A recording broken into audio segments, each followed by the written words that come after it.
Hello. Hello. Hello. Welcome to Hugo Girl. This is our very spooky Halloween Hugo Ghoul episode. We read Conjure Wife, the 1943 novel by Fritz Leiber, actually his first novel. And in 2019, it was awarded a retroactive Hugo for Best Novel. So thanks again to Seth from Hugo's there for giving us a little heads up about this little spooky read, and we're going to hop right into it. We also watched the 1960s version, Burn Witch Burn, a couple weeks ago. That was fun. God bless. The movie. Yeah. All right, let's do the synopsis. I kept it really short because there's a lot to talk about, and the plot, I'm not going to lie, towards the end gets a little confusing. Norman Saylor, sociology professor at Hempnell College, discovers that his wife, Tansy, is a witch after discovering small trinkets and spell remnants scattered all throughout their house. He convinces her to give it all up, and then, as if by cue, his life starts to fall apart. Accused of sexual assault, almost killed by a student, loses the chairmanship, the cat dies. It's just one horrible, terrible, no good day for Norman Saylor. When you list it like that, good Lord. Yeah, no, I mean, their life was hanging by a thread that Tansy was just... a mere thread of a hand. True. A thread of a flannel. A thread of a flannel hand. Tansy pulls off one last piece of magic after he convinces her to give it all up. She has him unwittingly transfer all of the harmful spells targeted on him to her in this very weird drunk scene. But yeah, so then that's when the plot gets a little strange. She then disappears and leaves scribbled instructions on a note for him. Takes a bus hundreds of miles away. It's a long, slow chase scene. He chases her, manages to find her, does the spell after getting all the little accoutrement, but does it 1 minute too late, so it doesn't work. Tansy then, her soul is just got stolen. And it turns out that it was the faculty wives of his competitors that have done it. The rest of the book is Norman trying to learn as much about witchcraft as humanly possible to save his wife's soul and get her back from the husk of the woman she currently is. She's kind of like almost like a zombie towards the end. She just has no soul. So that's the spoiler-free review. Yeah. I want to hop in next to some goodies from Goodreads. What do y'all think? I have one. I had to go to Reddit to find my goodie from Goodreads. Ooh, Reddit. Yeah. I'm excited. So Reddit's got a very weird search function, and it's not terribly great, but I typed in Conjure Wife just to see what would pop up, and some dudes just write book reviews and solicit them to anybody who will listen. So are these people who might have been kicked off of Goodreads for being assholes? Possibly. It's a very... why go to Reddit for that when there are forums for it? But whatever. That sounds like a rich mine of odd reviews, though. I believe this was in the horror subreddit, but like anybody can make a post, and sometimes it has 0 comments, sometimes it has 1 or 2. So, but I like this man's very long review. I have never been that impressed by stories involving traditional witchcraft. And the premise here that all women worldwide are secretly practicing witchcraft without men finding out seemed pretty hard to believe. Yeah. It also...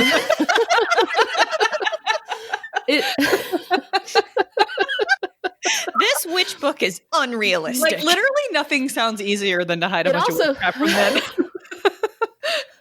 I know, but then this next sentence is that, oh, it's so good. It also seemed a bit demeaning to present a world where men only succeed because women are secretly protecting them from other witches. Poor men. God, men feel so rough. Real tears. Poor fictional men having women do nice things for them. So demeaning. How dare we think men can't succeed without women? So that was my goodie from Reddit, or my Ruby from Reddit.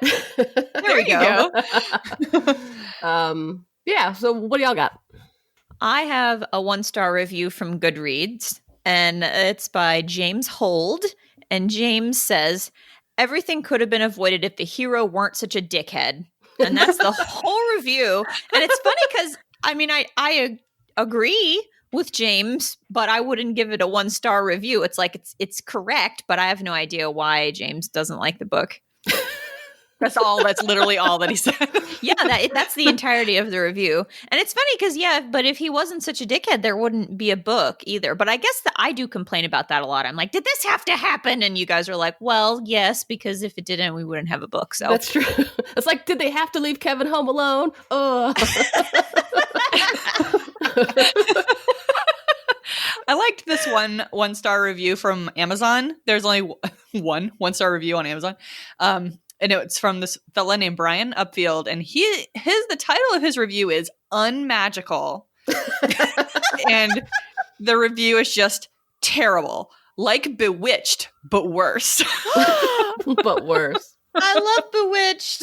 Well, Brian did not. Thank you very much. That's funny because it's the exact opposite. Haley's review was like, this is so fanciful. This would never happen in real life. And then yours is unmagical. It's like the Goldilocks of witch books. And mine, everything could have been avoided. Why even write a book? Why even have a book? Why we write this book? My favorite thing I got from Goodreads, and surprisingly, not surprisingly, this is a decent book, and there's a lot of good reviews of it, so those are less fun, as we all know. But one person was writing a review, and then he complains about how confusing it is, and as y'all know, endings of books almost always flummox me, because I never know what's happening. So I love this sentence. This is my entire approach to books, and I just love the sentence. The soul switching sequence at the end was confusing, but by that point, I was willing to take the author's word for it. I see, that's a good book where you're just like, you know what? I'm enjoying this. Yeah, it's fine. Yeah, I was talking with a coworker recently about the Ocean's 11 movies. I love the Ocean's 11 movies. I love a heist. I love a caper. But he was like, well, no one really knows how it happens. And I'm like, does it matter? They steal the shit. It's fine. So that's how I feel. Sometimes things are just fun. 100%. Alrighty. So one thing I want to take a little detour into, I did some research and I found this great website, and we can put it in the show notes. This website does a great analysis of all the different iterations of book covers throughout, the 80 years that it's been around. And let me read you from the novel's very first appearance in the April 1943 issue of John W. Campbell's famous pulp magazine, Unknown Worlds. This is how they sold it. Are you ready for it? Oh, I can't wait. Ready. Oh, I'm ready. All women carry handbags as big as young suitcases, full of bits of this, oddments of that, powder and rouge and lipstick, recipes and formulas. But maybe those formulas aren't all cake and cookie recipes. Maybe not all those powders are cosmetics. A bit of magic, a little witchcraft mixed in, graveyard dirt and perfume, formula for Dottie's cakes and how to steal a soul. Bum, bum, bum. I love that. I do too, copied honestly. that into my notes as well because I liked it so much. So good, right? I would like to know what a young suitcase is. I know. I like the idea that an adolescent suitcase is just a big bag. It's not quite something that you would go on vacation with, but it's too big to just have recipes. It's got to have cake recipes and how to steal a soul. Yeah. I didn't copy any more of the different ones, but it's an article worth reading, and basically different versions focus on him, different versions focus on her. Some are more of a gothic romance, some are more of like a modern thing, but it's still in publication. It's had many editions, so I thought that was super interesting. It's very fascinating to me. They felt like they needed to sex it up to sell it, because it's like it's just not what it's about. Like, so it's really interesting that's. I mean, I would feel like if I was buying it because I thought it was some sort of sexy gothic romance, I would feel really mad if I bought it for that and then read it, because like not at all what it is. No, that would not lead at to some all. 1-star reviews for sure. But I like that blurb because I feel like that was the most interesting part of this book to me, which was how men see all the various like all the cosmetics and like things in our purses and things that like they don't really know what they are, like how they interpret that and how it could easily lead to this weird little fantasy that he wrote. Like, what are all those potions and powders that women use? They can't possibly be for good. I feel like we use this analogy a lot, but how many tampons are in there? 100? Who knows? Oh my God. Yesterday we were watching the Halloween Baking Championship on Hulu, and it's so corny. Did you guys watch it? No. It is so corny. It's like got every shitty reality TV trope of like manufactured suspense. But I really like it, and I like to watch it at Halloween. And yesterday, this one nice man tried to make cookies that looked like vampires, and he made all these fangs, and they were just white cylinders that he had dipped in red at one end. I was dying, and I was like, I'm going to throw something at the TV if neither one of these female judges are like, you gave us a plate of tampons. You just made tampons. They were so bad. I felt so bad for him. I was dying. And then the judges are just like, I'm not really getting vampire from it. And I was like, say tampon, say tampon. But nobody said tampon except for me. If it was Bake Off, they would have said tampon. Y'all, Mel and Sue definitely would have said. Oh yeah, they would have told him well before the judging. Probably Noel as well. Yep. Okay, the next thing I would like to discuss before we get into our usual discussions of subjects is I want to talk about the title. I think it's interesting. Conjure Wife. It is a verb and a noun. And I was trying to think of other versions of it that would apply. So we have cook wife, eat wife, shop wife. Sex wife. Sex wife. Like, I can't stop thinking about why he chose to use a verb and a noun and not like the magical wife or dark wife or... Well, Conjure Woman. Conjure Woman is... Yeah, Conjure Woman is a thing. Oh, I guess that makes sense. Yeah. So I think he was just taking woman and make it into wife. Well, I feel dumb. No, I mean, I think that's legit. I mean, it doesn't exactly... Okay. Well, unless you know that, it wouldn't... Well, and it doesn't really fit the book that much. I mean, I guess it's just very literally like... is it just a snappier way to be like, my wife's a witch? Because that would be sort of a stupid title. I don't know. My wife, witch. My conjure wife.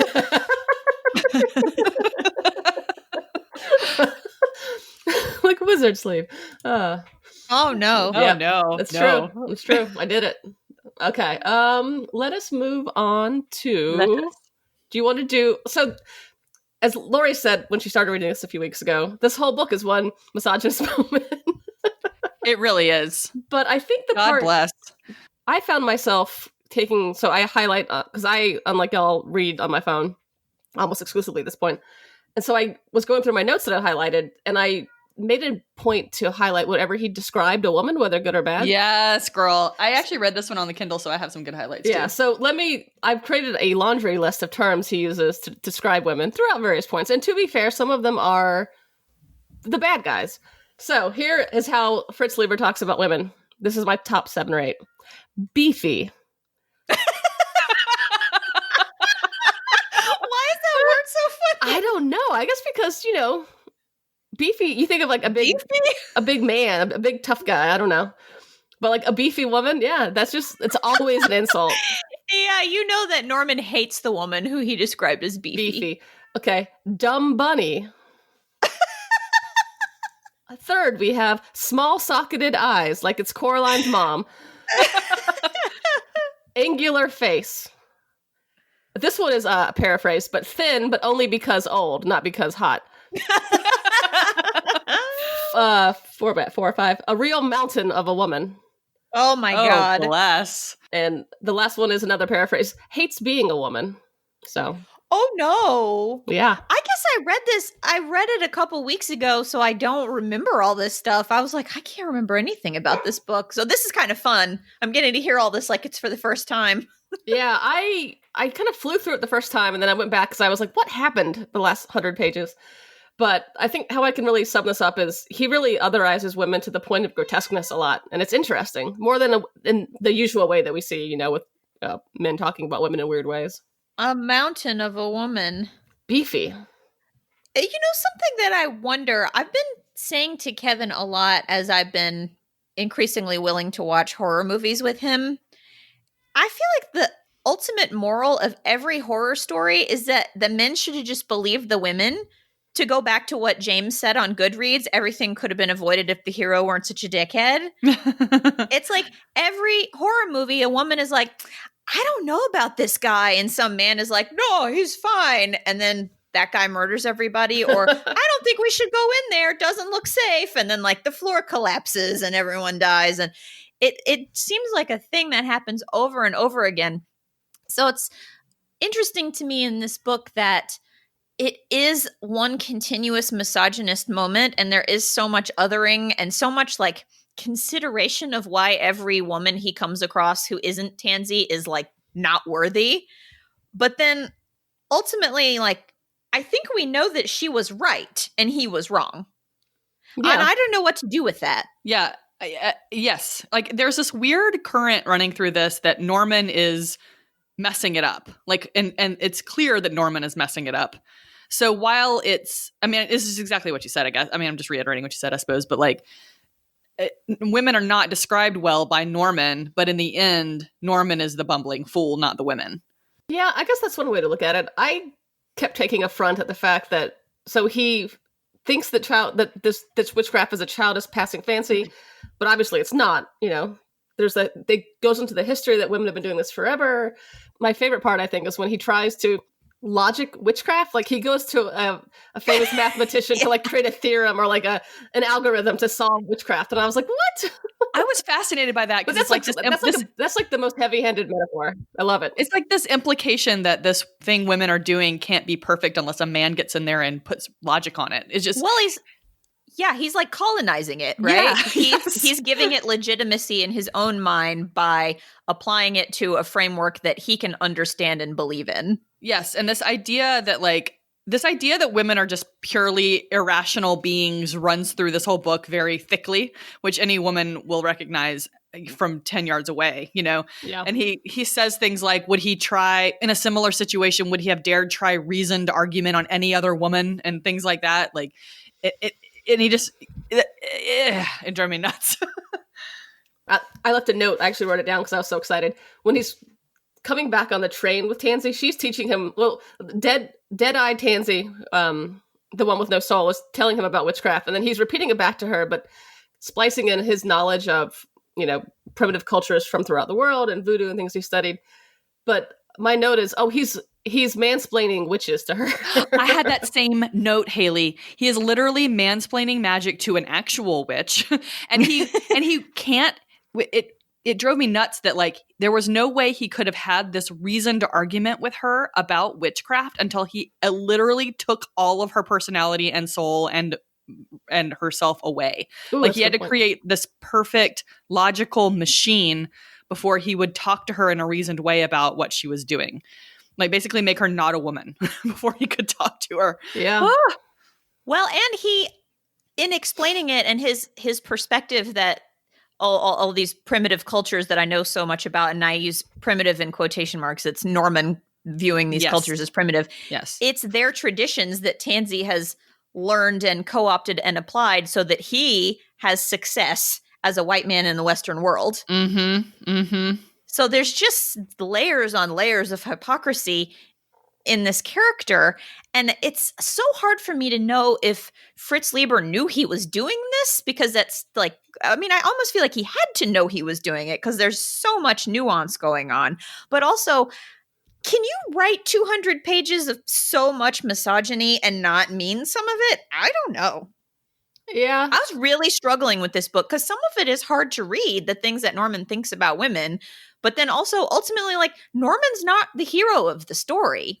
Tansy is. And Norman's confronted throughout the book with his own mediocrity when he realizes, like, oh, the only reason that I'm having any of this success is because she's been behind the scenes casting all these spells so that things go well for me. So Norman is not an impressive person, and he doesn't save the day. She kind of does. I mean, he eventually helps her, but it's him not getting it that results in her being a zombie and having her soul stolen. Like he has to step in when she's incapacitated, but he messes it up, first of all. Yeah. And then he has to keep doing stuff because he messed it up. I mean, he does, and he still messes it up. It's not like he thinks he puts Tansy back in Tansy, but he didn't. Well, and I wish at one point he just would have been like, Tansy, hey, Dead-Eye Tansy, how can I help you? Instead of being like, I'm going to go do a math equation about this. Once again, he's a colonizer. He can't help it. He's like, I know how to solve your problem. I won't bother checking with you. You would be the expert on your own problems, but I know better than you do. Ugh, yeah. Oh, Norman. But did Fritz know all this? I don't know. So I did some research on old Fritz, and he is an interesting dude. He was in movies when he was younger. He was good friends with H.P. Lovecraft, which, warning sign. He was married a couple times. A couple of times. Yeah, he actually sold some stuff to the Dungeons and Dragons people, some of his character ideas. So he's a very prominent man in fantasy, but yeah, I don't know how he thought about women. I'd like to talk to his wives. Yeah. I just felt like there were so many concurrent misogynist moments and sort of feminist favorites. I mean, I wouldn't go so far as to call them feminist, but there's definitely critiques of misogyny throughout this book. Yeah, it's just it's darn cussedness, y'all. It's just the cussedness of men and people. Okay, so this was his first book, and he was 33 when he wrote it. Or at least when it was published. So that's interesting. He was like he also Norman's was a chess age. expert. So, he loves rationality. My goodness. You said a chess expert? A chess expert, like Bobby The Fischer. game? Oh, interesting. I've never heard someone described as a chess expert. Yeah, I guess grandmaster is a term. I don't know. I mean, I guess anybody can be a chess expert. Like, there's no qualification for that. I'm a Star Wars expert, I guess. To go back to, so his wife gets her soul taken. It's unclear how much he loves her. You think that maybe he would have been happy with her just being a robot? I don't know. I got the impression he loved her. I did too. I mean, for what that means to a person in his particular situation, it's probably different than what we would want it to seem like, but I think he loved her. Yeah. Because he did have to confront his own mediocrity, which is very hard for everyone, especially a man in the 1940s, I'm sure. He had to confront that. He had to some degree, suspend disbelief and believe her. I mean, he wasn't all in like I would like for him to be, but he did a lot of things that he felt very uncomfortable and foolish doing in the name of saving her. It's true. And I think she obviously really loved him. Oh, yeah, for sure. There's no doubt about that. I mean, she was doing all kinds of which I picture her doing magic in their house, kind of like somebody drawing a trolley car, just pulling levers and going up and down. There's some kind of message maybe about communication between partners as well, because she had to write these very cryptic notes so that people outside wouldn't know what she was telling him to do, but he would have to figure out what she meant and follow those instructions. Yeah. And also cool. in the end, I mean, this is a little spoiler, but in the end, I mean, he manages to not muck up a very fraught situation because he recognizes one of his wife's mannerisms, right? Yeah. Which is, I think, says something for how he thinks of her and feels for her. But, one of the biggest themes running through this is things that we keep hidden from other people, right? Like, so there's this, we're introduced right away to this huge part of her life that he has no idea about, which makes it seem like there's this big gulf between them. But really, that's, everybody's got secrets, right? Hers just happens to be dabbling in the diabolical. I guess they're happy. I just have a hard time reconciling a man who hates all women but loves his wife. Like, what does that mean? Every man ever? I don't know. I don't know. I think a lot of men are, I don't know, this is going to be a very blanket statement, but I think a lot of men are sort of macro misogynist, but not micro misogynist. Yeah. Makes sense. That's a good point. All right. So this is a good way to segue into feminist favorite. I couldn't think of one moment, but my note I have for it is I just like all these women being witches. That made me happy. So yeah, I like the basic premise that all women are witches. Yeah. Even though it's kind of hedged a little bit by the fact that like they're antisocial and like they I don't know. It was definitely hedged, but I still like the idea of this secret world. Yeah, man, their motivations are troubling.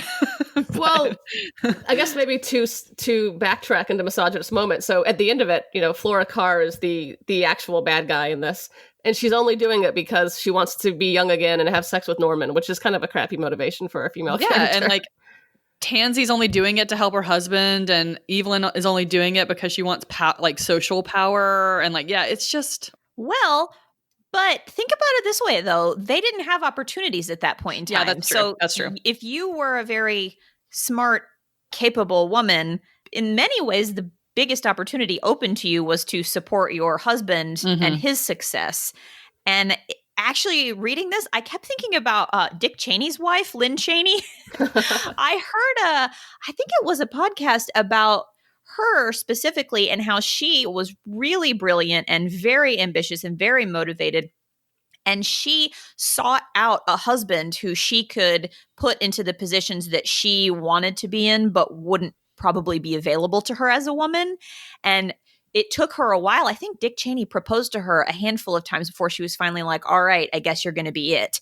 And she put a lot of work into making him a political success, or however you define success. But, he made it to the White House. So whatever.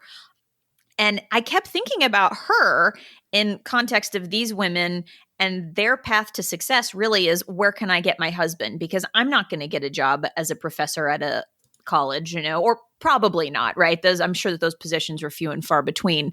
So this is the closest that they can come to power. And it seems like most of them have married people who are fairly mediocre. So they don't have these opportunities themselves. And all of them, except maybe for Tansy, are somewhat disappointed in the people that they chose. So there's this sort of desperate competition between them, which, I mentioned that when we were watching the movie, that I wondered about whether Leiber was considering the sort of manufactured competition between women that definitely still exists today.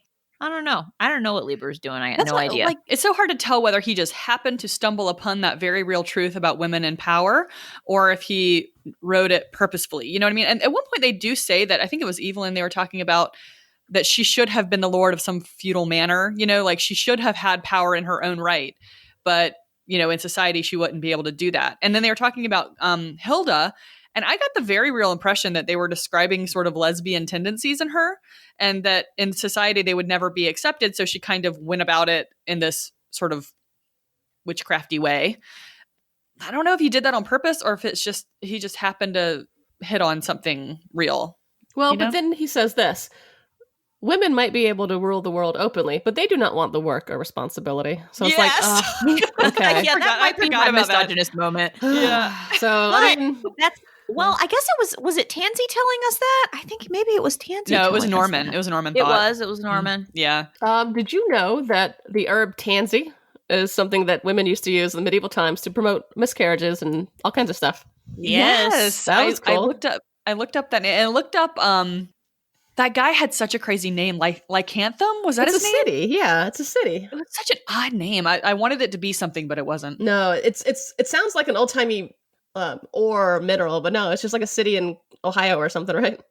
Yeah. Well, that's what Wikipedia on my phone or on my Kindle said anyway. Oh, also, I just dropped into the Zoom chat, the Zencaster chat. Young Dick Cheney was kind of attractive. I'm not gonna lie. Oh no, am I gonna? Oh, he was pretty cute. He really was. He looked like a nice man. So, I mean, Lord knows what he Cheney was like, well, if I have to pick some idiot, I might as well pick one who looks pretty good. He looks like every UGA frat boy ever. Yeah, he does. He definitely played football. Yeah, so that was funny. Surprisingly, not a lot of boob talk, but... There was two boobs. There was two? Okay. Well, here's what my favorite one was this. He's describing Tansy, his beloved. How like Tansy, or perhaps it was just the more finely attuned hyperthyroid female physiology. Yes! Ooh, that's sexy. Ooh, that's sexy. Wait, what does that mean? Is she was thin? I don't know, but it's so clinical the way he describes his wife's body. Hyperthyroid makes you skinny, right? I think so. Oh my God, what is he talking about? I don't know. What is he talking about, Lori? It's either really bad writing or it's going over my head. I don't know. But yeah, but like no one says about their wife, that woman's physiology. Ooh. Well, at one point, her breasts were heaving. I think when they were talking about her witchcraft in the very beginning. Mm-hmm. But not a lot of weird explicitness, so that's good. Yeah, her breasts were heaving, and then she tells Norm, "I won't be responsible for what happens to you if you make me take away those protections." And then at the very, very end, when her body is taken over by another person, she pressed her body up against his so that he could feel her breasts. Those were the two boob talks. Breastises. Breastises. Yeah. Have you guys seen that? It's not, I don't know. I just call everything that's trendy on the internet a meme, but I guess it's not a meme. But where it says use predictive text and type, I am my name, which of, and then let predictive text fill it in. And then you say, fear me because blank, blank, blank, and let predictive text fill it in. Mm-hmm. You should do it. I'm going to put it in the chat and see what it's, and so you guys can do it. I don't have predictive text. How do you turn that on? What? Oh, Haley. I type in every single letter of every word. That's right. Mine says, I am which of my friends fear me because there's no way I can get a ride. Mine says, I am Lori, which of my best friend's house fear me because I don't understand. See, you need predictive text. Wait, I didn't have my name in it, so I'm doing it again. Hold on. Oh, okay. I am Haley, witch of Old Jep. Fear me because Wilma. You just wrote that. Oh, I know. I don't have predictive text. Oh my god. I was just trying I to am Amy, Witch of the West. Fear me because I have to go to the store. That sounds about right. Yeah. Speaking of stores, as a brief aside, because there's not any food in this book, unfortunately, they have one meal, but they don't describe it at all. I am recently obsessed with turnips. I love your carved turnip. Your turnipo lantern looks so good. I loved carving that, and I saved the inside bits and boiled them, but what really kicked off my turnip renaissance is I got these Haruke turnips from the farmer's market a few weeks ago, but last night with my folks in Highlands, we had more turnips, and now I'm making turnips again tonight. So maybe I'm a turnip witch. I don't know. Turnips are really good. They're so good. Anyway, that will have to do. Oh, yeah. I forgot about this part. Do tell what you got. There are two sides to every woman. One is rational, like a man. The other knows. Men are artificially isolated creatures like islands in a sea of magic, protected by their rationality and by the devices of their women. Barf. Protected by their rationality. If you have too much rationality, it's not a good thing. Well, I think that's what he's saying. Yeah, that's when he says women would be able to rule openly, but they don't want the work or the responsibility. Maybe he wanted to make this a super feminist book, but no homo, so he couldn't. So you just veiled it very thickly in misogyny. I forgot how many times he references like that women are attractive if they're young and like they have to be like both naive and ruthless, sort of. Like there's all these really weird little references to what makes a woman attractive. Ugh. Yeah. Beefy. You know, what's going to happen when Tansy isn't young anymore? Is he going to be like, well, could you leave? Yeah. Well, he could just deposit her soul in a younger woman. Oh, yeah. He knows how to do it now. Oh, God. I'd read that sequel. Take Flora Carr's body. I mean, I'm not going to lie, though. If I could be put into a 25-year-old version of my body, I would take it. Well, sure, but not for someone else to do. That's true. I don't want like Kevin sneaking up behind me and being like, boom, you're 25. I'm still 60, but now you're 25. Oh, yeah. If we're going to do that, we all have to be 25. Yeah. 25. Can I be 25 body but know everything in my brain the same? Yeah, no kidding. Okay, I'm fine with that if that can happen. Yeah. I read a fun thing about the movie. Which one? Can I say I liked the movie so much, the 60s version that we watched. I thought it was so good, and I really liked that I did not have to nonstop hear Norman wrestling with whether or not this is real, settling on it's probably not real, but this is going to save Tansy, so I'm just going to go with it. Because I feel like he did that. My biggest quibble with the book is that he had that conflict probably like every third page. Yeah. Oh, yeah. And I thought maybe once a chapter would have been enough.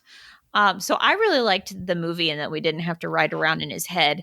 But a fun thing that I read on Wikipedia about the movie was, and we had this at the beginning of the version we watched, film prints for the U.S. release were preceded by a narrated prologue in which the voice of Paul Frees was heard to intone a spell to protect the audience members from evil, which I think we heard that, right? Mm-hmm. Yep. And then it says, for protection, American theater audiences were given a special pack of salt and words to an ancient incantation. Oh my goodness. That is so fun. That is right up my alley. It's like the little flannel hands amazing. I made you guys. That's right. Haley made us some hands. Oh yeah, we'll throw that really up on Instagram. I know I also cute. have little tiny spell jars too that I'm going to make. They're like the size of they're an inch tall, but you put little herbs and you seal it with wax. So I'm going to do that. I might go get some graveyard dirt. I don't know. So can you imagine if today theater audiences were given a special pack of salt and words to an ancient incantation? There would be like the Million Mom March out there protesting, setting things on fire. Like, I feel like they could do that at the Plaza Theater when they replay Burn Witch Burn. Yeah. But they wouldn't be able to do that at your local AMC. Yeah, you can't do that at the AMC. They're going to be out there going, it's dork-sided. It's not Christian. That is of the devil. That is of the devil. God. I really hope Kevin can get the God Warrior audio and plug it in right there. Dork-sided.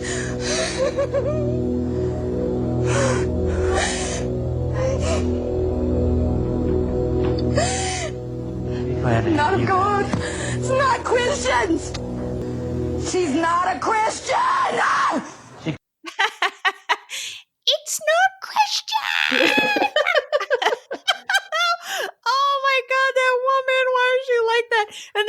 won the money at the end of Wife Swap, or she got the money or whatever, and she was like, I won't take it. And then she took it. Of course she took it. Jesus don't mind. Jesus don't mind.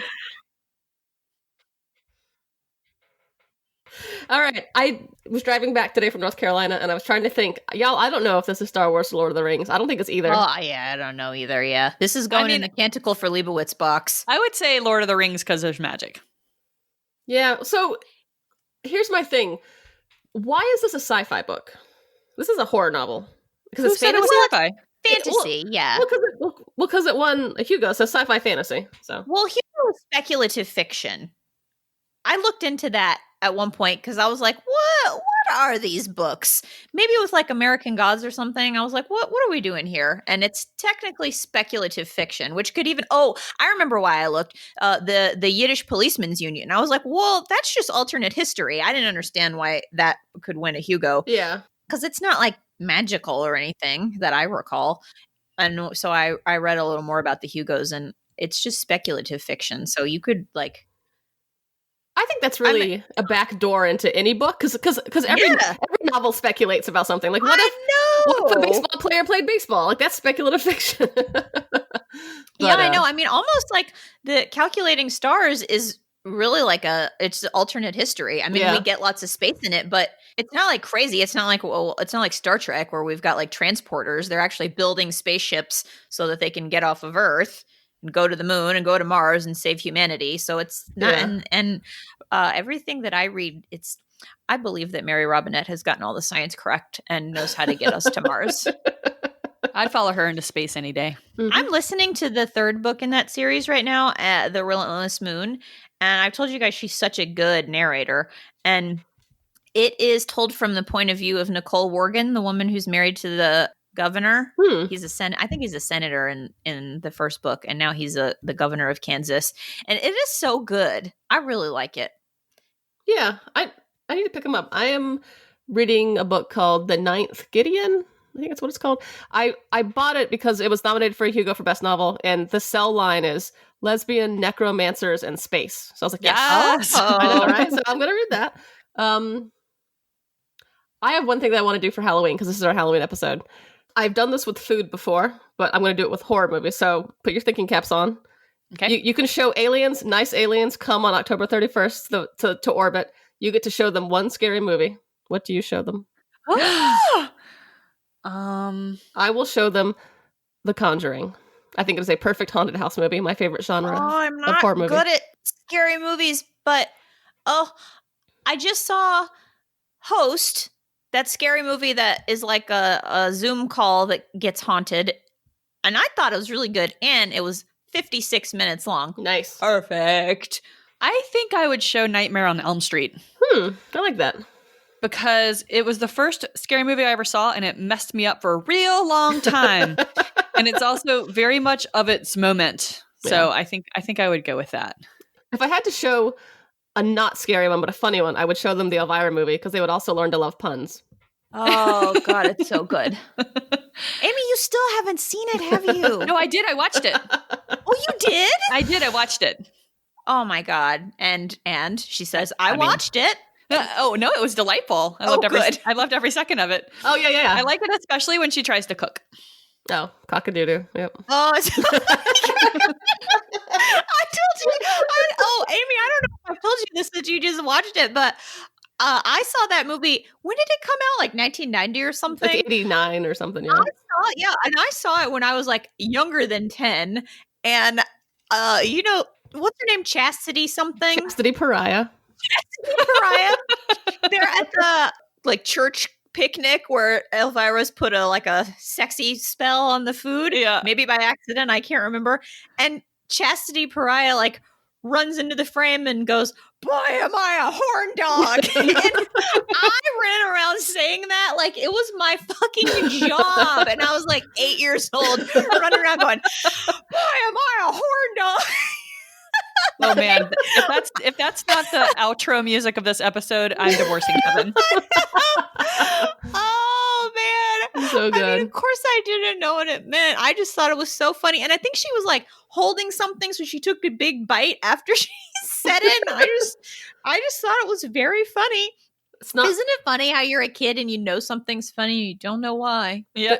There was a great Twitter thread a couple weeks ago, and it comes around every couple of weeks. It's like, what line from a movie lives rent-free in your head? And it's safe to say that one lived rent-free in your head when you were 8. It sure did. And also, sometimes it just takes a fairy from Tuong-Fu. Yeah, that is the all-time best one. I love that one. I've been trying to think of things, and I can't. Like, I know that I've done this, but I can't think of any off the top of my head recently, so... Movie quotes? Yeah, or just like... Yeah, I'm sitting here trying to think, and it's like I've never even seen a movie. Like, I can't think of any.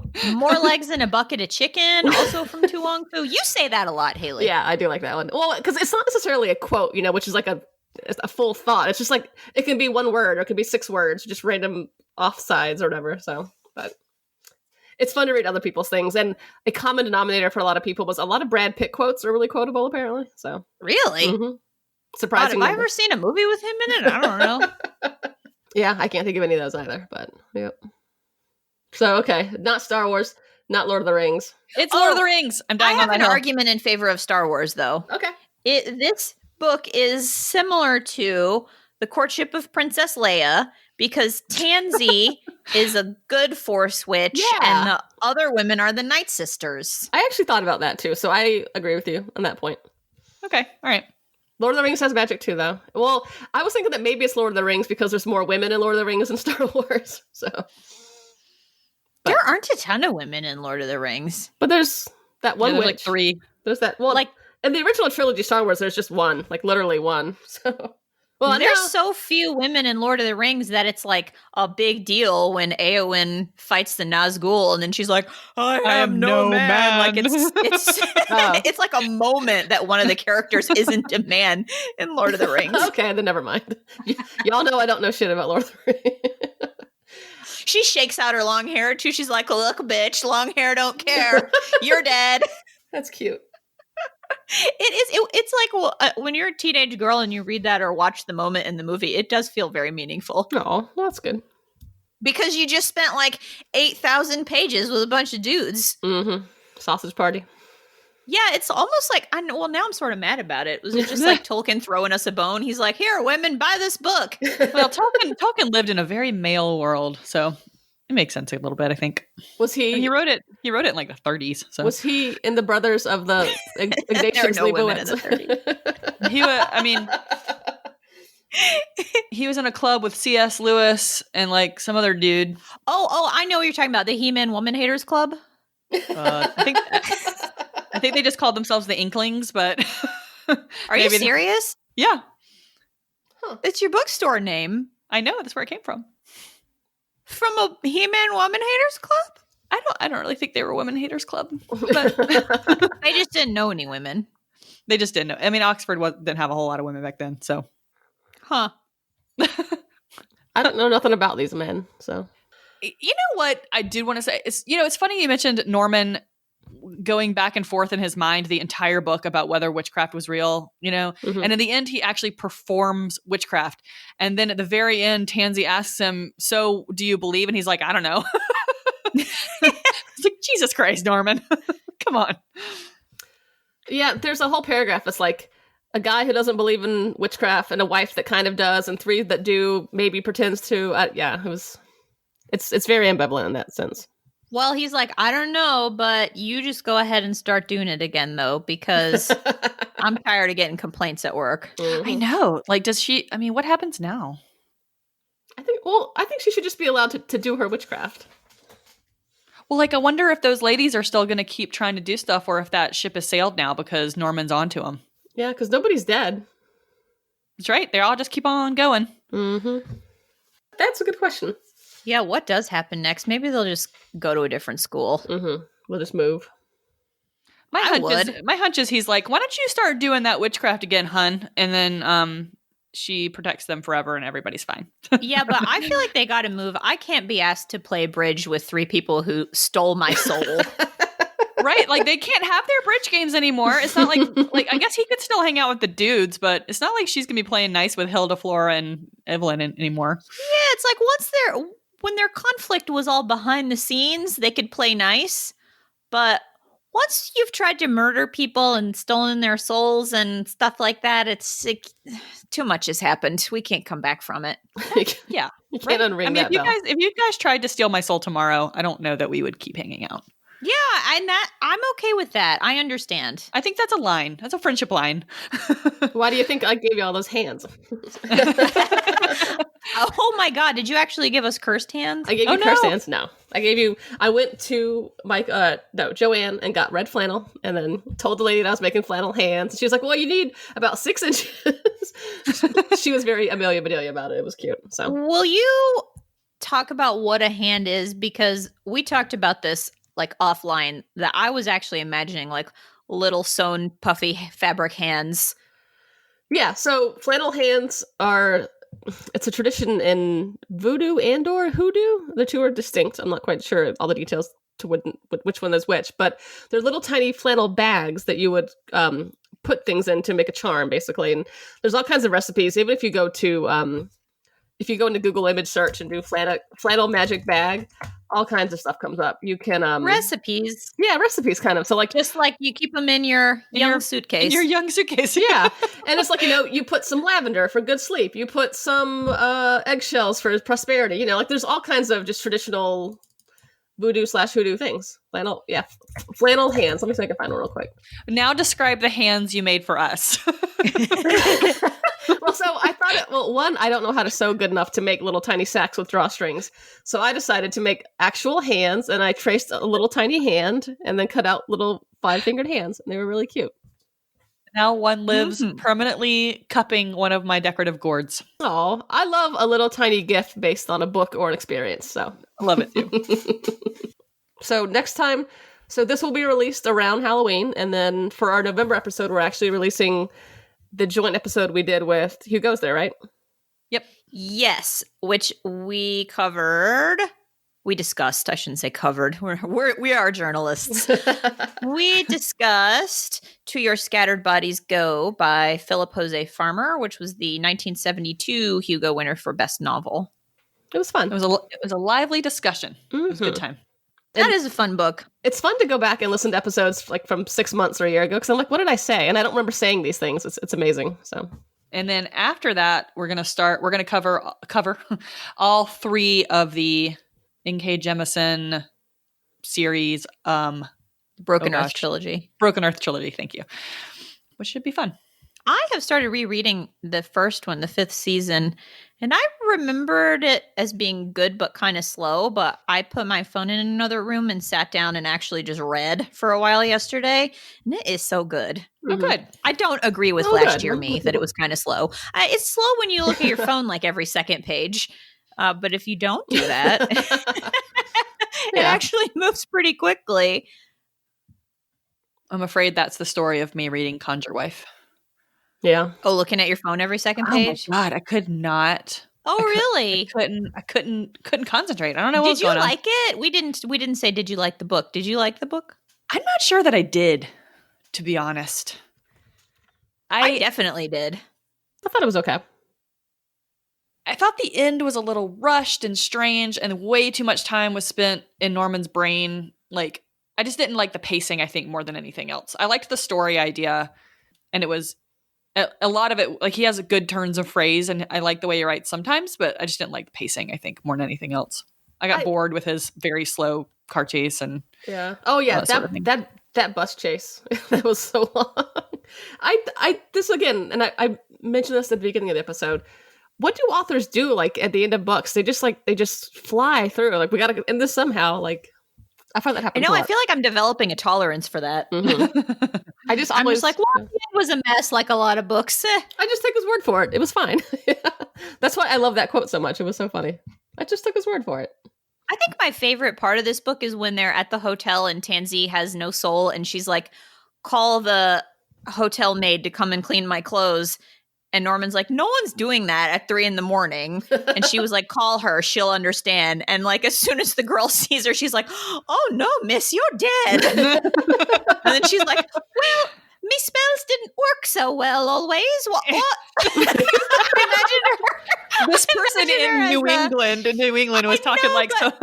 I imagine her as Daisy, the kitchen drudge from Downton Abbey. Absolutely.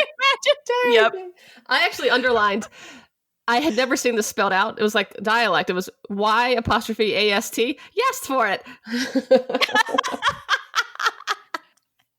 I think my favorite part, honestly, was when he brings her home and they're in the their living room or something, and he's trying to figure something out in his very rational brain, and she suddenly attacks him, which isn't really explained, but must have something to do with Miss Carr. But the way that Tansy is described in that scene is really creepy, and I thought that was one of the best scenes to me. Oh yeah, I didn't even know it was Tansy at first. I actually thought that Mrs. Carr had sent like a independent demon to attack him. Yeah, it was very odd, but it was very creepy. Then I realized it was like possessing Tansy. And I also liked weirdly liked the scene where their poor little cat gets it from the gargoyle from the school, because like there's the description of Tansy like working magic to try and bind that stone animal was really interesting. Yeah, and it was well written, I thought. So the parts where he does well, he does very well, I think. I liked when she leaves the very vague instructions on the spell, and he's got to find like the dollar store version of everything. So, oh, you said you listened to the song. He has to there's one part of that recipe where he has to get a phonograph needle that has only played this one song, and Haley went off and listened to the song. I can only assume you're not cursed now. No, it's not. It's a ninth sonata by a guy that I'd never heard of, not like in the traditional canon of white classical composers, but yeah, I think I like a laundry list of spells because it's kind of like every witch thing. It's like Eye of Newt and some dead baby juice or what it's always just like weird stuff. That reminds me of that scene in Midnight in the Garden of Good and Evil when the woman tells Kevin Spacey's character to bring all these things to the graveyard to try to bind Danny's spirit, and one of them is water that hasn't been through a pipe, and John Cusack is like, how would she know? And Kevin Spacey's like, she'd know. I would just spit. I think that's water that hasn't been through a pipe. Good point. Well, it's been through the pipe of your internal body, because all we are is one long pipe that walks around. I mean, they needed a whole jar. Yeah. Oh, yeah. You would that much. Spit? Now, is spit water? Yeah, it's a liquid. Yeah, it's water. It's a liquid. Orange juice is a liquid. Spit is H2O. Water. Come on. Is it? Isn't it? I don't know. What spit? I don't know. Okay, so I Googled is spit water. And I love SEO. So the first hit is from a kid's health website. Saliva is a clear liquid that's made in your mouth 24 hours a day, every day. It's made up mostly of water with a few other chemicals. Okay. So kind of water, kind of not. Yeah. It's dirty water. It's probably water in the same way orange juice is. Minerva, that's what her name is. Oh, Minerva. Yeah, I love her. Which is a perfect witch name. Oh, absolutely. Oh, speaking of, yeah. So I saw that basic witch in Highlands with the vest, and you were trying to come up with a name. Tabitha is a good. So for people that didn't get the text messages that I sent them, I was walking through the very fancy schmancy shopping district of Highlands, North Carolina, where my folks have a cabin, and there was in this boutique store a woman it was a mannequin dressed in a witch's outfit, but a fancy 55-year-old woman that's retired on vacation would wear. So she had like a purple shirt that was long and blousy and a black fur vest and a witch hat. And I was like, what's the witch equivalent of like the name Karen? Tabitha, maybe. Yeah, I don't know. We can put that photo. Witch who's always calling Satan, complaining about things. We can put the photo on Instagram too. People can vote or something. So. Oh, what about like Hilda? The aunties on Sabrina. Oh, Hilda and yeah. what's Zelda. Zelda. Yeah. Zelda's a good one. Oh, wait, guys. Y'all are never going to want to kiss ever again. Saliva? No, I don't. I want to kiss somebody one day. Saliva is 98% H2O, and the remaining 2% consists of mucus, electrolytes, enzymes, and immunoglobulins. Ew. Gross. I'm okay with that. Electrolytes. It's got Pedialyte. Yep. Immunoglobulin. What is that? Does that mean I get healthier when I kiss a healthy person? Yeah, there's a thing called MHC. Do y'all know about this? Major histocompatibility. It's the idea of when you kiss somebody, your chemicals work together to find like a healthier mate, and it can help foster attraction. It's fascinating. Huh. Yep. Good stuff. Does that mean that Kevin is making me healthier? Not necessarily. It's just that, Or that our biologically, you both think each other are good mates, I think, from like a reproductive standpoint. Huh. Boy, we sure shot that in the foot. It's true. That's all. All right. Anything else? That's it. That's it. Okay. Bye. Bye. Okay, bye. Okay, bye.